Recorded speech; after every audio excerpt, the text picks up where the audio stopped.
If you are not yet a member of the Patreon, link is in the description. Please consider becoming a member, as you will have access to many videos you cannot find here on YouTube.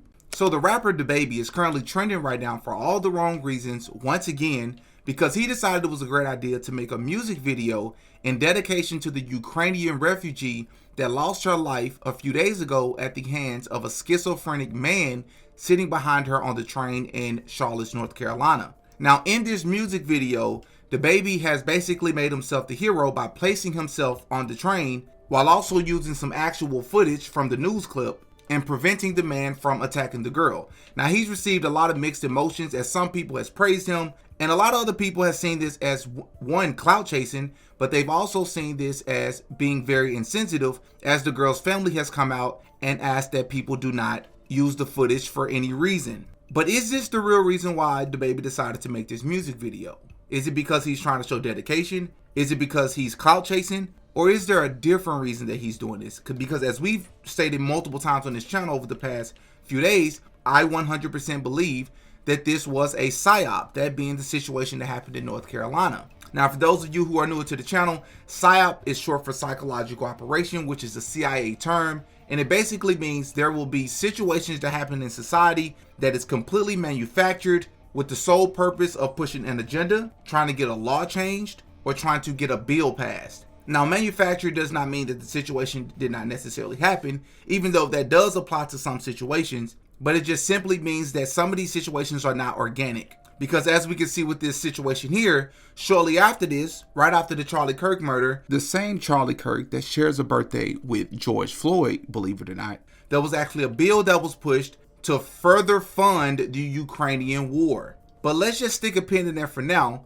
because we'll be coming back to that and the Charlie Kirk situation, as believe it or not, it will be relevant in this video. But in order for us to better understand why it is that DaBaby made this video, let me take you all back to the beginning so that I can refresh your memory on many things that DaBaby has done throughout his career, including many things that are demonic. Welcome back to another episode of Didi Got a Podcast, and of course, I'm your host, Didi. Hit that like button on your way in so that this video can reach more people like yourself. I would really appreciate it. Now, without further ado, let's get into the video. DaBaby, whose real name is Jonathan Lindane Kirk, was born on December 22nd, 1991 in Cleveland, Ohio. When he was 6 years old, his family moved south to Charlotte, North Carolina, which is where he would spend the remainder of his childhood. He graduated from Julius L. Chambers High School in 2010, and for a little while, he even went to the University of North Carolina at Greensboro before deciding that college wasn't his path. By 2014, he had found a new purpose in his life: music. At first, he performed under the name Baby Jesus and released his very first mixtape, Nonfiction, in December of that year. Over the next few years, he dropped project after project, mixtapes like God's Work series and the Baby Talk series. He started earning major attention locally in Charlotte with songs like Light Show around 2016, after gaining traction on YouTube and SoundCloud. And in 2018, things really started heating up because he released Baby Talk 5, and then later that year, the mixtape Blank Blank. And that project actually caught some serious attention, as it eventually led to a short distribution deal with Roc Nation. All of this momentum led up to January of 2019, when DaBaby officially signed a 7-figure record deal with Interscope Records in partnership with South Coast Music Group, which is a label ran by a guy by the name of Arnold Taylor, who was a really big radio promoter in North Carolina. This guy, Arnold Taylor, also has been in the industry for decades, working at Def Jam, Interscope, Epic Records. He's also worked with Timbaland, played a huge role in the rise of Yo Gotti and Future, right? That deal opened the door to everything that came after, right? The breakout singles, the platinum records, the Grammy nominations, and basically DaBaby becoming one of the biggest household names in hip hop. Now, this is sort of the mainstream story that everybody knows about DaBaby, as far as like his grind. And if you listen to this story that I just told you, you would just think that hard work, the right connections, and just enough amount of time led to his success in the music industry. But there's a lot of very key and important details that's left out that played a huge role in the success of DaBaby. In 2017, so remember, he's been doing music since 2014. So he had been grinding for like 3 years. Well, in 2017, at this event called South by Southwest, DaBaby decided to show up half naked wearing nothing but an adult diaper. Now, many people during the time and since that point, I've seen some people call this great marketing. And while I would agree that it is great marketing, this was 100% a humiliation ritual. This wasn't just him trying to market himself so that he can blow up. Because believe it or not, doing stunts like this can only do so much for you on social media. Now, I've called many things over the years humiliation rituals, but this right here has to be at the top of the list, because after my interview yesterday with Melissa Blair, who grew up in a household with a family member who was a Prince Hall Freemason, multiple family members that was in fraternities and sororities, and after she detailed to us what the rituals look like both on a national and an underground level, which essentially means underground, it can change depending on the school you go to, depending on the state you're in, and national level, which means above ground, everybody, no matter where you are, have to participate in all those rituals. And some of those rituals sometimes even involve doing it in public on campus in front of other people. And she explained that if you were to halfway do these rituals, or maybe get almost to the finish line and decide that you didn't want to follow through with it, you were not able to reap the benefits of being a part of a fraternity or sorority. Well, it's the same thing with DaBaby, because what happened right after DaBaby did this in 2017, he actually blew up and signed a record deal in 2019, right after signing a distribution deal in 2018. But there's a couple of other things that happened in his career as well. In December of 2018, a video was surfaced online of a confrontation that DaBaby had with some goons in a random neighborhood that he was shooting a music video in. Now, a lot of people to this day look at this situation right here as DaBaby basically standing his ground, because these goons are telling him, hey, you have to check in, you have to politic with me before you come and shoot in my neighborhood. DaBaby is basically telling him, I don't check in with anybody, I do what I want. There's a better way that you could have came and talked to me. And the situation basically went viral. The reason why I'm mentioning this is for a couple of reasons. The record labels, once again, will manufacture situations to help build buzz around different artists. And I am under the belief that this situation is no different, because after this situation happened, DaBaby only became more popular as this controversial video went viral all across social media. But something else that really stood out to me about this video is that DaBaby is not only wearing the number 33, as we know the number 33 is an extremely important number in Freemasonry, but the person that he's talking to is also wearing the number 33. And for those of you who don't know, the number 33 is significant in Freemasonry for a couple of different reasons. One of them being 33 is supposed to represent 1/3 of the angels that were dispelled from heaven that is talked about in the Bible. 33 is also significant because it is also a mockery to Jesus Christ himself, as 33 is believed to be the age of Jesus Christ when he died, which will be relevant later in this video. Now, before anybody want to say, no, 33 on his jersey represents Alonzo Mourning, who played for the Charlotte Hornets, which is where DaBaby is from. That doesn't really do a whole lot for me either, because Alonzo Mourning is a Hall of Fame NBA player, and as we've talked about many times on this channel, just about every Hall of Fame player that I've been able to make a video on and do research on is either a Freemason and or a fraternity member. Now, in all fairness, I have not been able to find concrete evidence to say Alonzo Mourning was one, although he has held several events in conjunction with Kappa Alpha Psi's, whom we know worship the god Apollo. But I digress. Well, as we've already discussed, after his distribution deal in 2018, he was signed a record deal immediately the next month after this controversy went viral in January of 2019. In March of 2019, DaBaby's father would literally randomly pass away just months before his album would go #1 in October of 2019. This is also the same year that DaBaby had the breakout single, Suge. And don't take my word for it when I say that he randomly passed away. DaBaby literally said this himself as he rapped about this in the intro to his album, and he also mentioned it on social media a couple of different times. And to my understanding, to this day, we still have no idea the cause of death of his father. But not only that, just a year after this, DaBaby's brother would actually pass away, and they're saying that he self-harmed himself. But this would not happen before his brother would record a video saying that DaBaby was actually wrong about something, but we're not exactly sure what he's wrong about. And then 2 years later, in 2021, DaBaby would actually be canceled for the first time in his career because he decided to go on stage one night at a concert, and he went on this rant about homosexuality and how he did not like it. Now, we all know why he was canceled for this because, number one, the society that we're living in, but especially the music industry,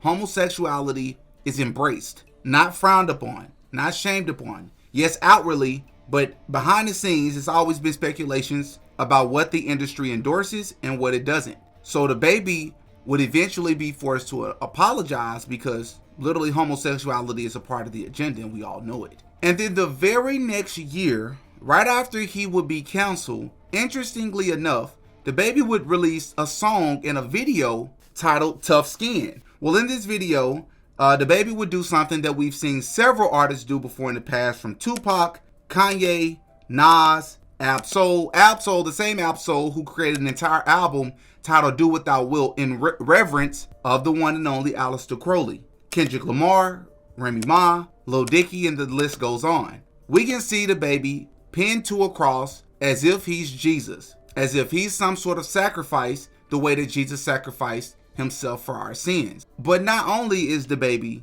participating in this blasphemous music video by placing himself on the cross as if he's Jesus, but you can also see the people standing in front of him are in all red, which should remind many of you of Kanye West. You know, another artist that DaBaby has worked with, especially around the time he was putting out his Donda albums. But it should remind you of Kanye West, not because Kanye West has also placed himself as Jesus with thorns on his head, not because Kanye West has named himself Yeezus after Jesus, which is also blasphemous. But this should remind you of Kanye West because Kanye West can also be seen in all red as well, as red is the color in Freemasonry for sacrifice. But not only that, you see towards the end of the video, they literally set DaBaby on fire, as fire represents purification and rising like a phoenix. Because right after they quote unquote purify him with fire, you can see that he's glowing or he's shining like never before, almost like a rebirth ritual. And this should also remind you of Kanye West once again, because we've seen Kanye West himself walking around on fire like he's a phoenix, which is also more Freemasonic, ritualistic behaviors and practices. Well, we also must talk about what happened in June of 2018, as DaBaby was involved in an incident at Walmart where he actually had to unalive a man who he said was trying to harm him and his family. Most people who follow hip-hop close enough already know about this story, but I just found this extremely interesting that all of this happened the same year that he would be blowing up. From his father passing away to just less than a year before he wore the diaper, now he's having to unalive a man in Walmart just months before his album would go #1. Now, what are my thoughts about all of this? My thoughts about all of this is what my thoughts have been with all these other artists. I think we know what it takes to make it to the top. We know what the price is, right? Because there's one thing, I know I mentioned earlier in the video, him having to unalive a man in Walmart to protect his family. But then he goes in his music and he says that his daughter is a G because he had to take a man's life and he'll do it again. I mean, I understand everything else in that quote, as I'm sure any parent would do the same, let alone any father. But why are you saying that your daughter is a G because she had to be a part of this traumatizing situation? That doesn't make you a G. But one of the biggest things that really stood out to me about this is that when you look at DaBaby, I can't lie, like, he has a lot of catchy songs. I think that he is talented. I do. I think he can really rap. I do. But a lot of times on camera, he portrays himself as if, for the most part, everything's all right. And it reminded me once again of my interview with Melissa Blair yesterday, because I was asking her, as somebody who grew up in a family with a grandfather who was in Prince Hall Freemasonry, and, you know, a mom who was a sorority member, and cousins and brothers and uncles, everybody. She said she grew up from the moment she was a baby. Her entire family was a part of some sort of fraternity. And I used to look at fraternities like they were innocent until I started to see some of her videos go viral and other people's videos going viral, talking about the rituals that they had to do. And that is what made me see the music or helped me see the music industry way differently. Because I'm like, if you're doing that on college campuses and the college is allowing these organizations to exist, because there's no way that they don't know what's happening in the music industry. What rituals are they having to do? Because I asked her, I said, is it possible that some of these members, fraternity members, Freemason members, do you think it's possible that some of them maybe snuck by some of the rituals? Maybe because they knew somebody that was close to somebody, they didn't have to do it, they didn't have to participate. She said, listen, maybe underground, there may be a couple of things you may not have to do. She said, but national rituals, everybody has to do it. And if you all watched that interview yesterday, which is one of the best videos I've ever dropped on this channel, I think most of us can agree that national rituals, praying to an altar, these gods, what they're having to do to each other and degrade each other, taking the scriptures and changing them out for the name of the sorority and the fraternity, bringing food to these gods. I think we can all agree that the national rituals were by far the worst. And that says a lot, because the underground rituals were horrific. If that's what they're doing to join a fraternity and a sorority, what are they doing in the music industry? Because another thing that stood out to me, she said they're going to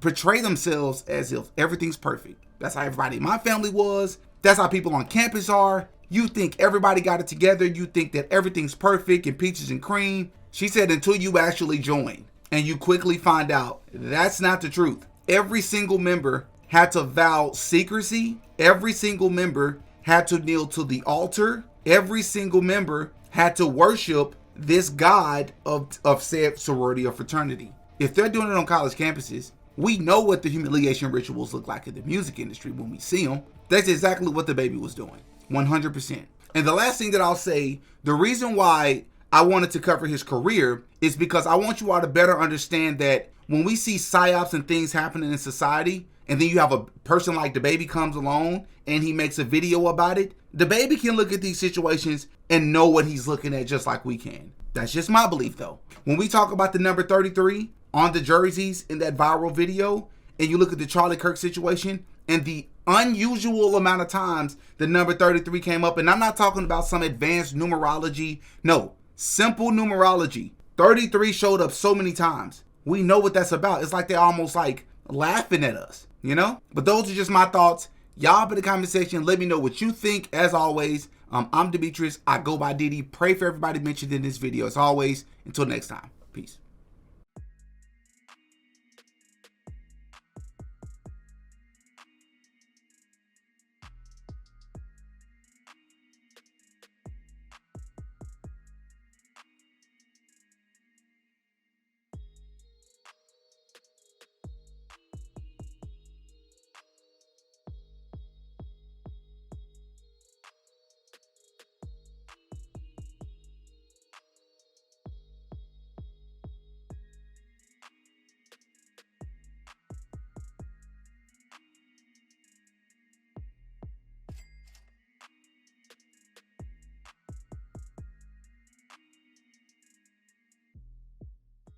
Oh yeah, Diddy got a podcast.